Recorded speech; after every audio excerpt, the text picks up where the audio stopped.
Good morning, church family. We have been continuing through our daily Devo series, and we have currently been in some key moments of the Old Testament, and right now we're in Deuteronomy. Deuteronomy is a book that was written by Moses, and it is his recap of the elements of Exodus, Leviticus, and Numbers. It's him reminding them of their history, reminding them of God's faithfulness, how he has displayed himself to them, reminding them of the fact that God on Mount Sinai has welcomed them in to a relationship, into a covenant, where he says, I have done this for you. I have selected you, Israel, to be my nation. I have brought you out of Egypt. I have freed you from slavery. I have provided for you. Give me your love and commitment in return. I want you to be my people. Love me, know me, make me alone your God. Praise me, live for me. Here is the law I'm going to give you of how to live in covenant with me.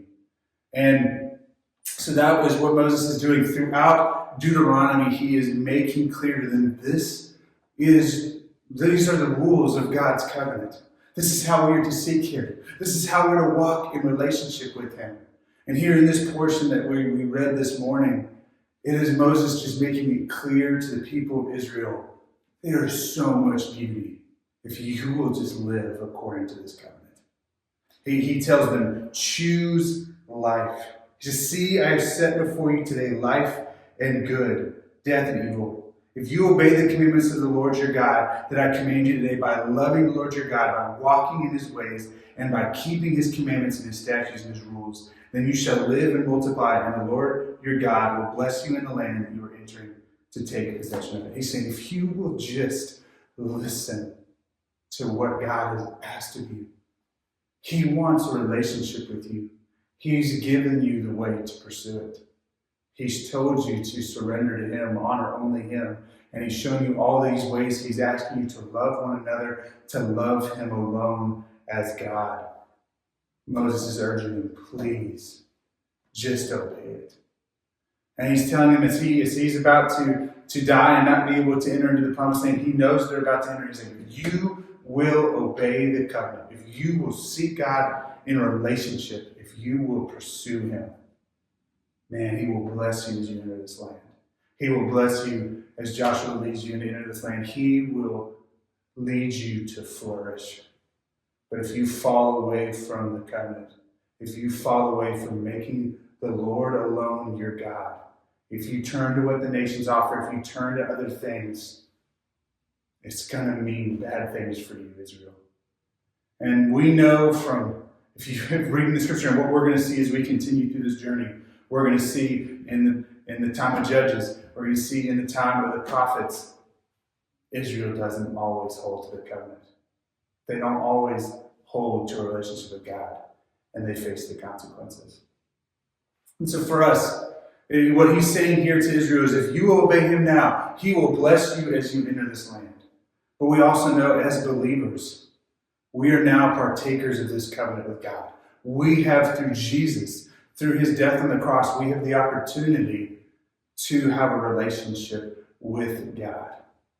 And so what does a book like Deuteronomy mean for us? What does the recap of the law and the covenant mean for us? What does this passage of him urging them to choose life mean for us? Well, what it means is that am I going to say to God, you are worth my everything? I'm going to choose life. Seeking the world, seeking my way is not enough.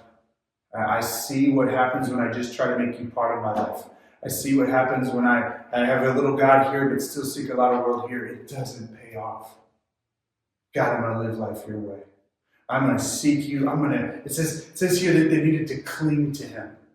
Will I seek God, love him, give him my everything, and constantly cling to him day after day, knowing that it's hard to live in his love, knowing that sometimes it's hard because my heart struggles with it, but his love is always there. So am I going to cling to him, pursue him, and then am I going to commit myself to obey what he tells us?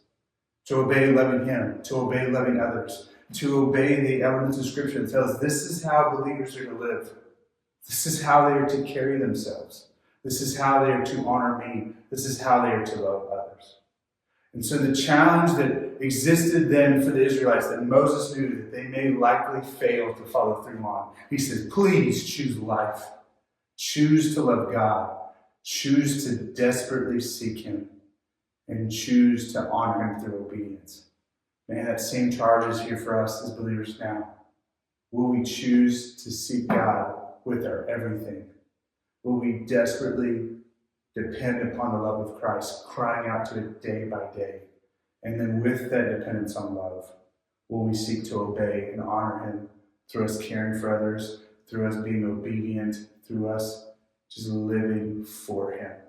So that's just my challenge, church families, the challenge straight from Scripture. Will we choose life?